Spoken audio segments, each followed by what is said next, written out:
Dans cette vidéo, tu vas découvrir les 5 stratégies que tu vas pouvoir mettre en place pour perdre du gras sans sacrifier ta vie sociale. Ce que je vais te partager aujourd'hui, c'est littéralement une consultation privée offerte. C'est le genre de conseil que je facture d'habitude à mes clients, mais que je te partage ici gratuitement. Parce que je sais à quel point cette problématique peut définitivement saboter tes progrès semaine après semaine. Je le vois trop souvent avec mes élèves. Alors, reste bien avec moi les 10 prochaines minutes, parce qu'à la fin de cette vidéo, tu sauras exactement quoi faire avant, pendant et après chaque sortie. Tu vas également découvrir comment complètement profiter d'un repas sans tout gâcher, comment reprendre le contrôle sans frustration et comment transformer définitivement ta vie sociale en un atout de progression. Et dans quelques semaines à peine, tu ne seras plus victime de tes week-ends, mais auteur de tes choix. Et crois-moi, tu seras incroyablement fier pour cela. Mais avant de commencer, qui suis-je? Salut, moi c'est Jérôme de Zero to Prime Shape, je suis coach en transformation physique et j'ai accompagné des dizaines de clients à atteindre leur meilleure forme physique en perdant du gras, en construisant du muscle et surtout en retrouvant un vrai équilibre entre performance et plaisir. Je suis passé par les différentes phases de transformation physique. J'ai par exemple pris plus de 15 kg de masse musculaire au cours de mes dernières années en passant d'un poids de 56,5 kg à actuellement 71,5 kilos en étant ultra sec. Mais je suis également passé par les phases de déficit calorique avec pour but de perdre du gras où j'ai perdu jusqu'à 10 kilos en simplement 8 semaines avec un poids de corps initial d'environ 80 kilos. Au sein de mon accompagnement, ce que je te transmets, c'est littéralement ce que j'ai testé, corrigé et perfectionné sur moi-même et que je transmets aujourd'hui littéralement à mes clients. Tu peux voir ici Jean-Noël qui est passé de 98,5 kg à 93,8 en perdant 4,7 kg et 6 cm en seulement 10 jours. On a aussi ici Aurélie qui a pris plus de 6 kg de masse musculaire en 6 mois, Marina qui a perdu 4,3 kg en 5 semaines, encore Thomas, 22 ans, qui est passé de 120 à 88 kg, soit une perte de gras de 32 kg. Mais j'ai également aidé ma mère à perdre plus de 15 kg en passant d'un physique de 85 kg à 70 kg en 8 mois, malgré des blessures et malgré le fait qu'elle soit initialement relativement sédentaire. Je tiens à te préciser que tous ces résultats ont été obtenus absolument sans privation, sans extrême et simplement grâce à une diète flexible et des ajustements que l'on a fait avec tous mes élèves intelligemment semaine après semaine. Et c'est exactement cette méthode que je vais te partager dans cette vidéo pour t'expliquer littéralement comment tu vas pouvoir gérer tes occasions sociales sans ruiner définitivement ta progression. Alors, le sommaire, la première chose qu'on va voir, c'est comprendre ce qui joue vraiment lors d'une occasion sociale. Les idées reçues qui sabotent tes progrès, comment anticiper et ajuster ton alimentation, les réflexes banger pendant l'événement et le plus important, ce que tu vas faire après. Déjà, on va définir ce qu'est une occasion sociale. C'est un moment où tu manges, où tu bois en dehors de ta routine habituelle, dans un cadre de partage et de plaisir avec d'autres personnes. Ça peut être un restaurant, un mariage, une soirée entre amis ou encore un apéritif. Ce n'est pas un problème, c'est une situation à apprendre à gérer intelligemment. Le but n'est absolument pas d'éviter ces moments, mais de profiter sans freiner ta progression. Je vais également te parler du cheat meal. Pourquoi je n'aime pas ce mot?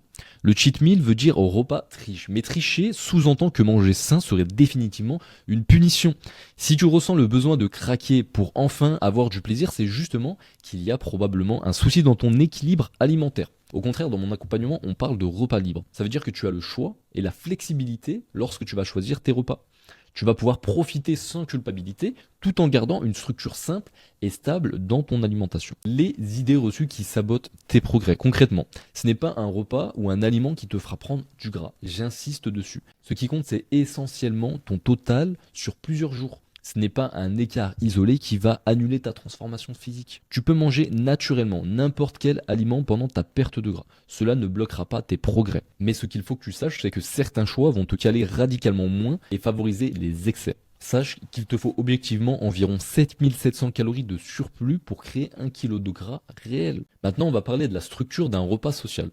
Donc c'est un repas qui est très riche en graisse, souvent avec de la sauce, de la friture, de la charcuterie, mais c'est également un repas très riche en sucre. Souvent, on va y boire de l'alcool, on va y prendre des desserts, des boissons, mais également, il sera souvent pauvre en protéines. Donc, généralement, tu auras de faibles portions de viande, de poisson ou encore d'œufs. Il sera également bien souvent faible en fibres, avec peu de fruits ou de légumes. En clair, c'est souvent un repas plaisir, généralement pas un repas équilibré. Le but, ce n'est pas de le supprimer, mais de préparer intentionnellement ta journée autour pour mieux intégrer ce repas. Donc on passe tout de suite aux 4 stratégies que tu vas pouvoir mettre en place pour adapter. La première chose, ça va tout simplement être de ne rien faire. Pourquoi? Parce que si tu as des soucis émotionnels avec ton alimentation, si tu es sujet à des troubles du comportement alimentaire, peut-être que chercher à adapter, à potentiellement se restreindre pour pouvoir manger ensuite plus, va pouvoir avoir un impact sur ta manière de te voir, l'estime que tu vas avoir de toi, et ça peut mener à un cercle vicieux où au final tu vas craquer, ensuite tu vas culpabiliser, et puis tu vas perdre ton focus et parfois même abandonner. La deuxième option que tu vas pouvoir mettre en place, ce serait le jeûne intermittent,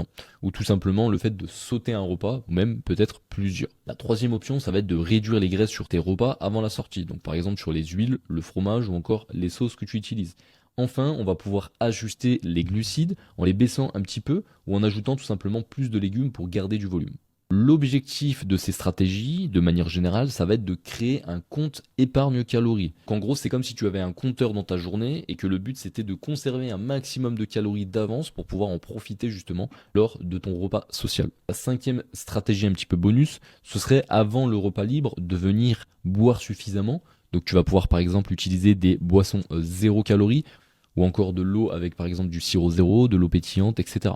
Plus tu vas chercher à manger par exemple des fruits qui sont peu caloriques comme des fruits rouges, des pommes, etc. ou d'autres fruits de saison. Le but c'est d'ajouter des fibres et du volume dans ton estomac. Enfin, tu vas chercher à manger une source de protéines maigres. Pourquoi? Parce qu'on sait que les protéines permettent d'améliorer tes marqueurs de faim et d'éviter justement que tu ressentes l'envie de manger. Donc tu vas pouvoir utiliser du skyr, du fromage blanc, utiliser des œufs dans une omelette, des œufs durs, etc. Tu vas pouvoir prendre des tranches de blanc de poulet, de jambon, ou encore te faire un shaker de whey. Le but, ça va être d'arriver relativement rassasié et pas délibérément affamé. Et reste bien jusqu'à la fin de cette vidéo parce que d'ici quelques minutes, on va passer à un exemple concret où je te présenterai des ajustements types que tu pourras mettre en place dès ce soir.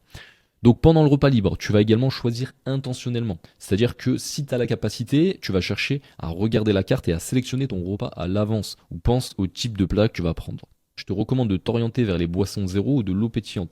Cela va te permettre de rester hydraté sans ajouter de calories vides et de limiter ton envie de manger. Concernant ton repas, ce que je te recommande, c'est de faire simple. Choisis entrée plus plat ou alors plat plus dessert. Mais évite de faire les trois. Cela va te permettre de profiter sans surcharger ton assiette. Et également, j'en ai pas parlé, mais évite les buffets à volonté parce qu'on est tous des êtres humains et ça risque d'être compliqué pour toi de résister à la tentation. Un autre conseil que je vais te donner, c'est de manger en pleine conscience. Oui, tu fais un repas, oui, ça sort de ta routine, oui, tu es dans un cadre où tu as envie de profiter, néanmoins, tu n'es pas là pour gâcher toute ta semaine. Essaye de profiter de ce moment-là, mais essaye aussi de rester aligné avec la nouvelle identité que tu es en train de créer, essaye de rester aligné avec tes objectifs. Donc plutôt que de t'empiffrer, ce que je te recommande, c'est de déguster ce que tu manges. Un repas social, ce n'est définitivement pas une compétition. Le but n'est pas de tout goûter, mais de savourer ce que tu auras choisi. Mange lentement, pose ta fourchette entre deux bouchées, écoute ta faim et ta satiété réelle. Tu n'es pas là pour ressortir avec une indigestion. Lors de ces événements, il faut simplement que tu fasses les bons choix sans te frustrer. Lors d'un apéro ou d'un repas de fête, tu n'as pas besoin d'éviter tout ce qui sort du plan parfait. Ce que je te recommande, ça va être d'abord de remplir ton assiette avec une bonne source de protéines et des légumes si possible. Ce que tu vas faire ensuite, c'est ajouter les aliments plaisir que tu apprécies. Une fois de plus, tu n'es pas là pour tout goûter. Enfin, profite sans culpabilité ni sentiment de privation. Donc ici, on est sur le support numérique où j'accompagne mes élèves. Ici, j'ai fait un plan alimentaire rapide avec en repas numéro 1 un fromage blanc, un repas numéro 2 qui sera du riz cantonné avec des aiguillettes de poulet, le repas numéro 3 qui sera un bowl cake chocolat pomme et le repas numéro 4 qui serait une galette de sarrasin bœuf cheddar. Donc comme tu peux le voir ici, pas de privation. On serait sur un plan alimentaire avec un total calorique d'environ 2400 calories et 165 grammes de protéines.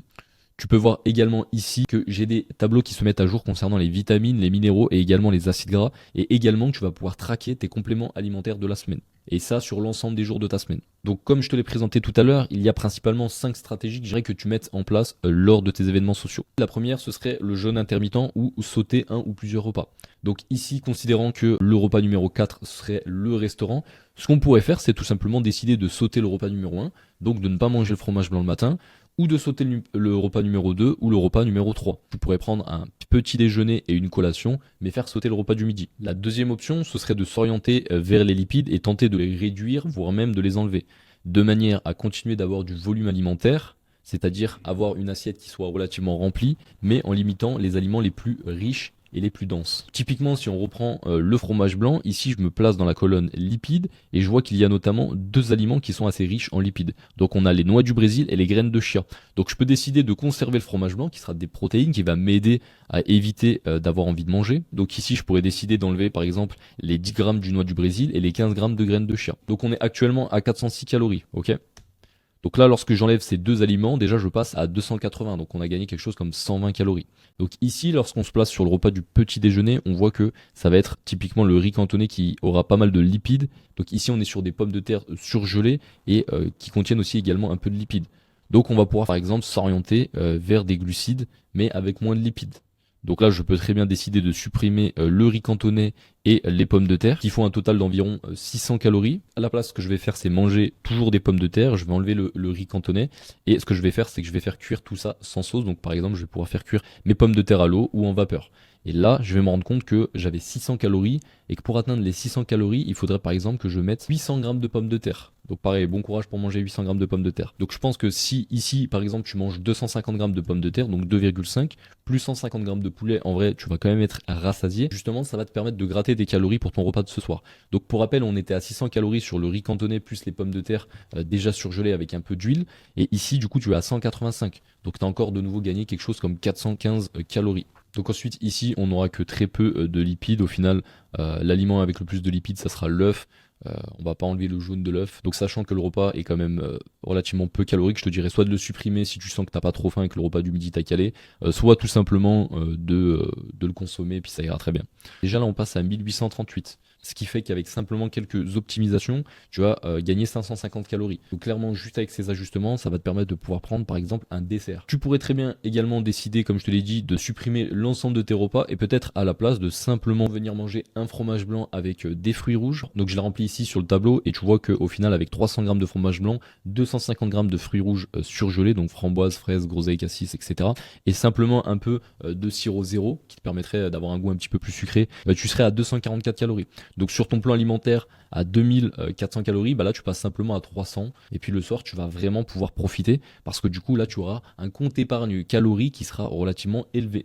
Donc ensuite si on repart de nouveau sur notre plan alimentaire de base, une des stratégies qu'on pourrait faire ce serait de tout simplement changer les glucides. Donc là considérant que à la place du riz cantonais on avait prévu de manger par exemple pâtes poulet, on pourrait décider simplement de venir réduire la portion de pâtes. Donc ici par exemple, ne manger que la moitié, donc 60 grammes de pâtes. Mais du coup ce ne serait pas forcément optimal dans le sens où 60 grammes de pâtes c'est pas non plus exceptionnel comme portion.